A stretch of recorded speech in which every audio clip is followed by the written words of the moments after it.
옛날 옛적 프랑스의 어느 조용하고 고요한 마을에 아름다운 장미 정원이 있었습니다. 이 정원은 수백 가지 다양한 장미로 가득 차 있었고 봄이 되면 마을 전체에 향긋한 장미 향이 퍼지곤 했습니다. 그 중에서도 가장 화려하고 빛나는 장미는 한가운데 자리한 붉은 장미였습니다. 이 장미는 마치 불꽃처럼 빛났으며 그 향기는 누구든 가까이 오게끔 만들었습니다. 어느 날 밤 한 나이팅게일이 그 장미 정원에 날아왔습니다. 그는 고요한 밤 공기를 가르며 아름다운 울음소리로 주변을 가득 채웠습니다. 나이팅게일은 정원의 중앙에 있는 붉은 장미를 보고 자신도 모르게 그 아름다움에 매혹되고 말았습니다. 나이팅게일은 매일 밤 장미 곁에서 노래를 불렀고 장미는 나이팅게일의 노래를 듣고 기쁨에 화답하며 더욱더 붉은 빛을 발했습니다. 하지만 나이팅게일은 점차 자신이 장미를 사랑하게 되었음을 깨달았습니다. 그는 장미에게 자신의 마음을 고백했지만 장미는 그저 고개짓하며 이렇게 말했습니다. 고마워, 나이팅게일. 너의 노래는 정말 아름다워. 하지만 나는 뿌리가 박힌 이곳에서 벗어날 수 없어. 나이팅게일은 몹시 슬펐지만 장미의 곁을 지키며 매일 밤 노래를 불렀습니다. 그의 노래는 점점 슬픔으로 가득 찼고 그것을 느낀 장미는 나이팅게일의 진심을 알게 되었습니다. 어느 비오는 날 밤 나이팅게일은 깊은 상심에 잠겨 마지막 노래를 부르고자 했습니다. 그날 밤 나이팅게일의 노래는 누구보다도 슬프고도 아름다운 선율을 자아냈습니다. 그의 울음소리에 온 마을의 동물들이 모여들었고 하늘의 별들조차 그의 슬픔에 눈부신 빛을 잠시 잃었습니다. 그 순간 붉은 장미는 마지막 꽃잎을 땅으로 흩날리며 고운 한숨을 내쉬었습니다. 이튿날 아침 마을 사람들은 붉은 장미와 나이팅게일이 함께 사라진 것을 발견했습니다. 그러나 그들의 사랑은 정원의 모든 장미에 깊은 인상을 남겨 그날 후로 장미들은 더욱더 아름다운 꽃을 피우게 되었습니다. 각양각색의 장미가 만개할 때마다 사라진 나이팅게일의 울음소리가 들리는 듯하였고 사람들은 장미와 나이팅게일의 전설을 대대로 이어 이야기하며 그들의 사랑을 추억했습니다. 그리하여 이 전설은 오랜 세월이 흐른 지금까지도 프랑스의 작은 마을에서 사람들에 의해 전해 내려온답니다. 두 번째 이야기. 옛날 옛적 프랑스의 한 아름다운 마을에 장미가 만발한 정원이 있는 작은 성이 서 있었습니다. 그 성에는 아름다운 공주 클레르가 살고 있었어요. 그녀는 장미를 너무 사랑하여 매일 아침 정원에서 시간을 보내며 꽃들에게 노래를 불렀습니다. 그러던 어느 날 밤 마을에 소문이 돌기 시작했습니다. 밤마다 정원에 마법사가 나타나 장미와 대화를 나눈다는 것이었죠. 공주 클레르는 이러한 소문이 사실인지 확인하고자 밤이 깊어졌을 때 정원 한쪽에 숨어 있었습니다. 그리고 정말로 붉은 로브를 입은 한 마법사가 다가와 장미들에게 인사를 건넸습니다. 안녕하세요, 장미들아. 마법사가 말했습니다. 난 밤의 마법사라네. 너희의 향기가 너무도 그리워 이렇게 찾아왔단다. 그러자 장미들은 마법사에게 속삭이는 듯 바람에 스쳐 소리를 냈습니다. 공주 클레르는 용기를 내어 마법사에게 다가갔습니다. 당신은 정말 장미와 대화를 할 수 있나요? 클레르가 물었습니다. 마법사는 부드럽게 미소 지으며 대답했습니다. 그렇습니다. 공주님, 이 장미들은 제 오랜 친구들이거든요. 이곳의 마법은 오직 사랑과 친절로만 읽을 수 있답니다. 클레르는 자주 밤에 마법사를 만나러 정원에 갔고 그와 함께 시간을 보내며 장미들이 들려주는 이야기들을 들었습니다. 클레르는 점점 장미와 자연에 대한 사랑이 더 커져갔고 마법사와도 친구가 되어갔습니다. 어느 서늘한 밤 마법사는 클레르에게 중요한 사실을 알려주었습니다. 곧 아주 드문 하늘에 별똥별이 내릴 것입니다. 그것은 소원을 이루어주는 마법이 담긴 별똥별입니다. 당신의 마음속 가장 깊은 소원을 빌어보세요. 클레르는 별똥별이 내리기를 기다리며 가장 큰 소원을 빌었습니다. 바로 모든 사람들이 장미처럼 서로를 사랑하고 존중하며 살기를 바라는 것이었습니다. 그녀는 소원을 빌고 며칠 후 성을 둘러싼 마을 전체에 장미가 피어나는 것을 보았습니다. 사람들은 장미를 바라보며 사랑과 친절의 메시지를 새겼고 서로를 더 따뜻한 마음으로 대하기 시작했습니다. 마을은 그때부터 장미의 마을이라 불리며 더 행복하고 평화로운 곳이 되었습니다.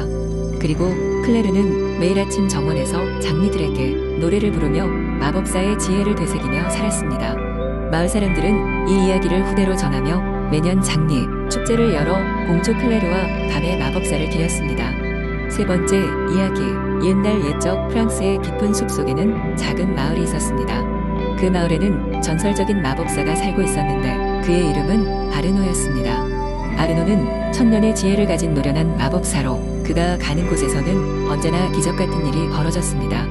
사람들은 그가 숲의 영혼과 교감하여 자연의 법칙을 다루는 능력을 갖고 있다고 믿었습니다. 그의 명성을 들은 이웃 마을의 사람들까지 그를 찾아와 도움을 요청하곤 했습니다. 숲의 가장 깊은 곳에는 신비롭고 빛나는 호수가 있었습니다. 사람들은 그 호수가 마법의 원천이라고 믿었죠.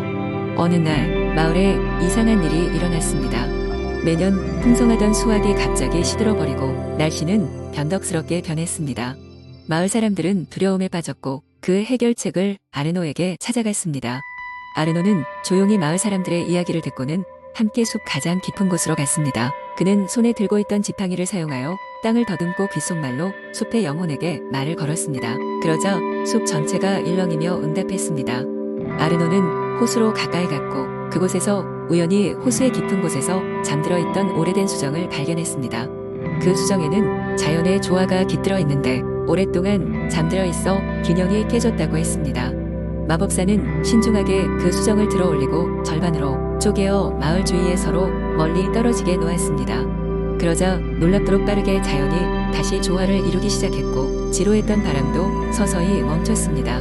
수확은 점차 본래의 건강함을 되찾았고 날씨도 예전처럼 따뜻해졌습니다.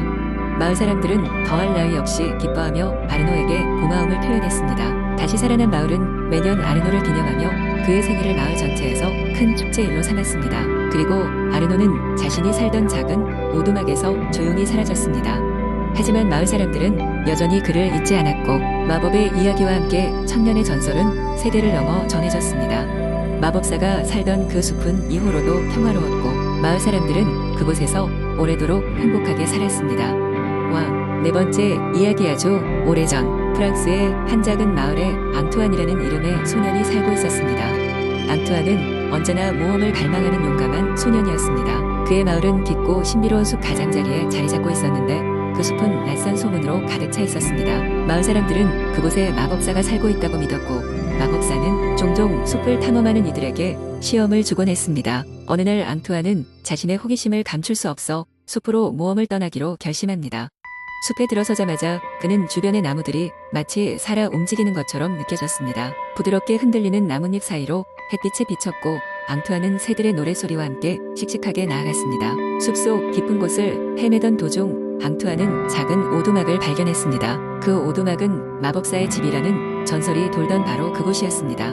누구도 그 집 근처에 가본 적이 없었습니다. 떨리는 가슴을 억누르며 앙투안은 문을 두드렸고 잠시 후 문이 삐걱거리며 열렸습니다. 문 안에는 진정한 마법사 알렉상드르가 있었습니다. 흰 수염과 초록색 로브를 입은 알렉상드르는 앙투안을 조용히 바라보며 미소를 지었습니다.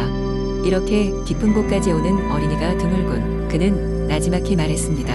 앙투안은 결심을 담고서 마법사에게 인사를 했습니다. 저는 앙투안입니다. 이곳의 비밀을 알고 싶어 찾아온 것입니다. 알렉상드르는 그의 열정에 깊은 인상을 받았습니다. 그는 앙투안에게 시험을 제안했습니다. 만약 내가 정말 용기를 증명하고 싶다면 이 숲의 운명을 결정할 수 있을 것이다 라고 말하며 3가지 과제를 제시했습니다. 첫 번째 과제는 마법의 호수에서 반짝이는 황금 나비를 붙잡는 것이었습니다. 두 번째는 미로처럼 엉킨 덩굴 속에서 길을 찾아내는 것이고 마지막은 고대 나무의 영혼과 대화하여 비밀을 듣는 것이었습니다. 앙투안은 이 도전에 기꺼이 응했습니다. 그는 먼저 마법의 호수로 향했습니다. 호수는 맑고 차가웠으며 황금나비는 경이로운 속도로 물 위를 날고 있었습니다. 침착하게 움직여 결국 앙투안은 나비를 포획했습니다. 이어서 덩굴로 가득한 미로에 들어섰습니다. 길을 잃었을 때에도 그는 두려워하지 않고 자신을 믿고 길을 찾아냈습니다. 마지막 도전에서는 고대의 나무 앞에 섰습니다. 그의 눈앞에서 나무는 천천히 말을 걸기 시작했고 앙투안은 겸손한 마음으로 그 목소리를 들었습니다. 그가 나무로부터 얻은 지혜는 바로 소중한 것들을 소중히 여기라는 것이었습니다. 3과제를 모두 완료한 앙투안은 다시 알렉산드르의 오두막으로 돌아갔습니다. 마법사는 앙투안을 환영하며 그의 용기를 칭찬했습니다. 너의 용기가 이 숲에 평화를 가져다 주었구나. 그는 선언했습니다. 앙투안은 마을로 돌아가 자신의 모험을 모두에게 이야기했습니다. 그는 마법사와 숲의 비밀을 평생 간직하며 살아갔고 그의 이야기 덕분에 마을 사람들은 숲을 두려워하기보다는 보호하고 사랑하게 되었습니다. 그리고 앙투안 역시 그의 모험을 깊이 간직하며 언제나 새로운 도전을 두려워하지 않는 용감한 삶을 살았습니다. 5번째, 이야기. 옛날 옛적 프랑스의 어느 작고 평화로운 마을에 에스메랄다라는 이름의 소녀가 살고 있었습니다. 그녀는 음악을 지극히 사랑하여 날마다 바이올린을 켰고 그녀의 연주는 지나가는 사람들의 발길을 멈추게 할 만큼 아름다웠습니다. 에스메랄다의 부모님은 그녀의 재능을 자랑스럽게 여기며 그녀가 언젠가 유명한 음악가가 될 것이라 믿고 있었습니다. 마을의 모든 사람들도 그녀를 아끼고 사랑했습니다. 어느 날 에스메랄다는 숲을 지나던 중 길을 잃고 말았습니다. 풍부한 나무와 풀들이 무성하게 자란 그 숲에서는 동물들의 소리와 바람에 흔들리는 나뭇잎 소리밖에 들리지 않았습니다. 걱정스런 마음으로 걸음을 옮기던 그녀에게 이상한 음성이 들려왔습니다. 에스메랄다, 두려워 말고 이리로 오라. 깜짝 놀란 소녀는 사방을 둘러보았지만 아무도 없었습니다. 그 순간 바람에 실린 듯한 그 음성이 다시 들려왔습니다. 에스메랄다는 용기를 내어 음성을 따라가 보기로 했습니다. 얼마 지나지 않아 그녀는 숲 깊숙한 곳에 자리 잡고 있는 작은 집을 발견했습니다. 그것은 마치 오랜 세월 동안 아무도 손대지 않은 듯한 모습이었습니다. 그녀가 문을 두드리려는 순간 문이 스르르 열리며 한 할머니가 모습을 드러냈습니다. 어서 오너라. 할머니는 친절하게 웃으며 에스메랄다를 집 안으로 들어오게 했습니다. 에스메랄다는 할머니의 집 안을 둘러보았습니다. 집 안은 고풍스러운 가구와 신비로운 물건들로 가득 차 있었습니다. 가장 눈에 띈 것은 벽에 걸려있는 고급스러운 바이올린이었습니다. 할머니는 에스메랄다의 시선을 따라가더니 부드럽게 말했습니다. 이 바이올린은 특별한 것이란다. 마법이 깃든 바이올린이지. 에스메랄다는 놀라움을 감추지 못했습니다. 정말인가요? 어떻게 특별한가요? 할머니는 조용히 미소 지으며 말했습니다. 이 바이올린으로 연주하면 소원 한 가지가 이루어지지. 하지만 그 소원이 다른 사람들을 위한 것이라면 말이다. 에스메랄다는 그 말을 듣고 깊은 생각에 잠겼습니다. 그녀는 언제나 자신의 음악으로 다른 사람들에게 기쁨을 주고 싶어 했습니다. 그래서 에스메랄다는 그 바이올린으로 자신의 연주가 사람들에게 더 큰 행복을 가져다 주기를 소망하며 연주를 시작했습니다. 바이올린에서 흘러나오는 아름다운 선율은 마치 마법처럼 모든 것을 변화시켰습니다. 마을 사람들은 그녀의 연주를 통해 큰 기쁨과 위로를 얻었고 그들의 삶은 더 풍요로워졌습니다. 그 후로도 에스메랄다는 계속해서 그녀의 소중한 바이올린과 함께 숲을 찾아가며 연습을 했고 숲속 할머니와의 교류를 통해 더 많은 것을 배웠습니다. 그녀는 결국 전 세계적인 음악가로 성장하며 그녀의 음악은 사람들의 마음속 깊이 남아 많은 이들에게 감동을 주었습니다. 이 이야기의 교훈은 자신의 재능을 어떻게 사용하느냐에 따라 세상을 더 아름답고 따뜻하게 만들 수 있다는 것입니다. 에스메랄다는 그저 자신의 행복만을 위해서가 아닌 다른 사람들에게 기쁨을 주기 위해 음악을 연주함으로써 진정한 행복을 찾을 수 있었습니다.